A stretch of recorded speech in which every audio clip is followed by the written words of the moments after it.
India નહીં, દુનિયાભર માટે આજે કાળો દિવસ છે, કારણ કે જે પ્લેન ક્રેશ થયું એમાં ઘણા બધા લોકોએ પોતાના જીવ ગુમાયા છે. અને હજુ હું તો આમ સમજી રહ્યો છું કે આ શું થઈ ગઈ છે આટલી મોટી ઘટના અમદાવાદમાં. પણ આ પ્લેન ક્રેશ કેમ થયું એના ઉપર મેં થોડી રિસર્ચ કરી છે. તો મને એક પ્લેન ટેક ઓફ કરતું હોય ને ત્યારે મેં થોડી ઘણી વસ્તુઓ જાણી કે ટેક ઓફ કરે ને ત્યારે V1 કરીને એક સ્પીડ હોય, એટલે જ્યારે પ્લેન રનવે ઉપર ચાલી રહ્યું છે અને V1 સ્પીડ ઉપર પહોંચી જાય ને એ ટેક ઓફ ડિસિઝન સ્પીડ કહેવાય. એટલે V1 સ્પીડ પહોંચ્યા પહેલા એ પ્લેનને રોકી શકે છે પાયલટ અને ટેક ઓફ અબોર્ટ કરી શકે છે, પ્લેનને એકદમ જ થોભી શકે છે. પણ V1 સ્પીડ પહોંચી જાય ને એના પછી પાયલટે પ્લેનને ટેક ઓફ કરવું જ પડે, નહીં તો એ હાદસો રનવે ઉપર થઈ જાય. ટેક ઓફ કરે છે પાયલટ અને આગળનું પૈડું ઉપર જાય છે. એના પછી પાછળના જેવા હવામાં જાય ને એ લેન્ડિંગ ગિયર, જેવું પ્લેન ટેક ઓફમાં થાય છે ત્યારે તરત જ લેન્ડિંગ ગિયરને અંદર ખેંચી લેવું પડે પાયલટે, તો પ્રોપર ટેક ઓફ થઈ શકે. એ લેન્ડિંગ ગિયરના ઉપર હવા અથડાઈને જે ડ્રેગ ઉત્પન્ન થાય ને એ ડ્રેગના લીધે ટેક ઓફમાં હિન્ડ્રન્સ ના પડે. પણ એ લેન્ડિંગ ગિયર ત્યારે પાયલટ હજુ નીચે રાખી શકે છે જ્યારે એન્જિન ફેલિયર થયું હોય તો. હવે એર ઇન્ડિયાની ફ્લાઇટ 171 નું જે CCTV સામે આવ્યું ને જેમાં આપણને આ મોટો ફાયરબોલ થતો દેખાય છે, બ્લાસ્ટ થતો દેખાય છે, એની પહેલા આપણે જોઈશું ને તો લેન્ડિંગ ગિયર ડાઉન છે. આ લેન્ડિંગ ગિયર ડાઉન છે જ્યારે પ્લેન લગભગ 600-700 ફૂટની હાઈટ ઉપર પહોંચી જાય છે ત્યાં સુધી. એનો મતલબ એ છે કે કાં તો પાયલટ લેન્ડિંગ ગિયર ઉપર કરવાનું ભૂલી ગયા, કાં તો એમને જેન્યુઅનલી એન્જિન ફેલિયર દેખાયું હશે અને એમને પ્લેનને પાછું લેન્ડ કરવું હશે. પછી ઘણા બધા પાયલટ જેમને હું ઓળખું છું એમની સાથે મારે વાત થઈ, એમનું કહેવાનું એ થયું કે આ પ્લેનને જોતા એવું લાગે છે કે એમના ફ્લેપ્સ એ 0% પર હતા, એટલે ડિપ્લોય કર્યા જ નહોતા.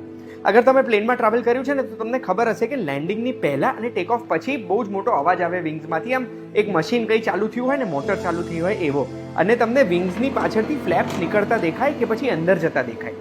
આ ફ્લેપ્સનું કામ શું છે કે એ વિંગ્સની બહાર નીકળે ને એટલે વિંગ્સનો સરફેસ એરિયા વધારી દે. વધારે સરફેસ એરિયા હોય એટલે ઇઝીલી લિફ્ટ મળી શકે અને એ વધારે સરફેસ એરિયાના લીધે ઓછી સ્પીડમાં ટેક ઓફ થઈ શકે, ઓછી સ્પીડમાં લેન્ડ થઈ શકે, વધારે કંટ્રોલ થઈ શકે તમારા પ્લેનનું અને નાના રનવેમાં પણ ટેક ઓફ કે લેન્ડિંગ કરી શકાય આ એક્સટેન્ડેડ વિંગ્સની લેન્થથી. આ ફ્લેપ્સ ડિપ્લોય કર્યા જ નતા. આવું આ પાયલટ્સે જોયું કે આ પ્લેનમાં દેખાતા જ નથી કે ફ્લેપ્સ ડિપ્લોય કર્યા હોય, જે 5 થી 15 ડિગ્રી ડિપ્લોય કરવા જોઈતા હતા અગર ઇન્ટરનેશનલ ફ્લાઇટ હોય અને આટલું બધું જેટ ફ્યુલ ભરેલું હોય તો. તો શું આ કારણના લીધે થયું? ત્રીજું, ઘણા બધા એક્સપર્ટ્સ એવું પણ કહે છે કે પાયલટે તરત જ જ્યારે પ્લેનને ઉપર લઈ જવાનો ટ્રાય કર્યો હશે ને, એ ઉપર લઈ જવાનો ટ્રાય કર્યો ને એમાં એ પ્લેન સ્ટોલ થઈ ગયું. સ્ટોલ આ એક ટેકનિકલ ટર્મ છે, હું તમને સમજાવવા માંગુ છું. સ્ટોલમાં શું થાય, કોઈ પણ પ્લેનને ઉડવા માટે એન્જિનમાંથી બહુ જ બધું થ્રસ્ટ જોઈએ, પાવર જોઈએ, આગળ વધતું હોવું જોઈએ.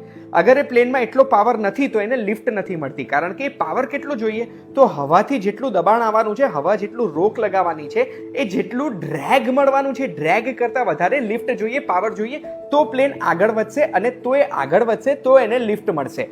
બહુ જ સિમ્પલ ઉદાહરણ આપું છું, પણ આપણે જ્યારે એક પેપરનું પ્લેન બનાવીએ છીએ, અગર આપણે એને આગળ ધક્કો નથી મારતા ને હું એમને છોડી દઈશ તો એ પ્લેન પડી જ જવાનું છે. મારે એ પ્લેનને ઉડાવવું છે, ઉપર લઈ જવું છે, તો મારે એને ધક્કો મારવો પડશે ને જેટલો પાવર વધારે હશે તો જ એ પ્લેન ઉપર ઉડવાનું છે. એ જ રીતે અગર પાવર વધારે નથી અને પછી એ પ્લેનને લિફ્ટ કરવાનો ટ્રાય કરે છે તો એ પ્લેન પડવાનું જ છે ને, જે આપણને દેખાય છે આ CCTVમાં. આનો મતલબ એ છે કે એન્જિનમાં એટલો પાવર નહોતો, V1 પછી લેન્ડિંગ ગિયર ડાઉન હતું અને પ્લેનને સ્ટોલ થતા જોયું આપણે. એનો મતલબ એ છે કે એન્જિનમાં એટલો પાવર નહોતો અને એ પાવરના લીધે આ પ્લેનનું ક્રેશ થયું છે.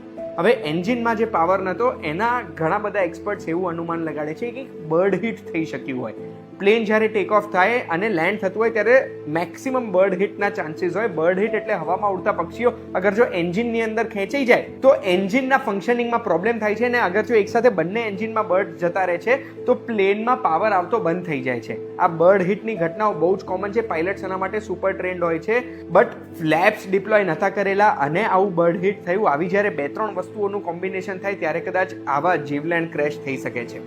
હું કોઈ એવિએશન એક્સપર્ટ નથી, પણ મેં જેટલા લોકોને વાત કરી, જેટલું મેં રિસર્ચ કરી શક્યો અને તમારા સુધી આ વિડીયો લઈ શક્યો, એનાથી મને કારણ દેખાય છે એ મેં તમારા સુધી લાવ્યો. આજનો દિવસ આપણા સૌ માટે કાળો દિવસ છે. આટલા નજીકથી આપણે એર ક્રેશ જોયું હશે એ કદાચ પહેલી વખત હશે.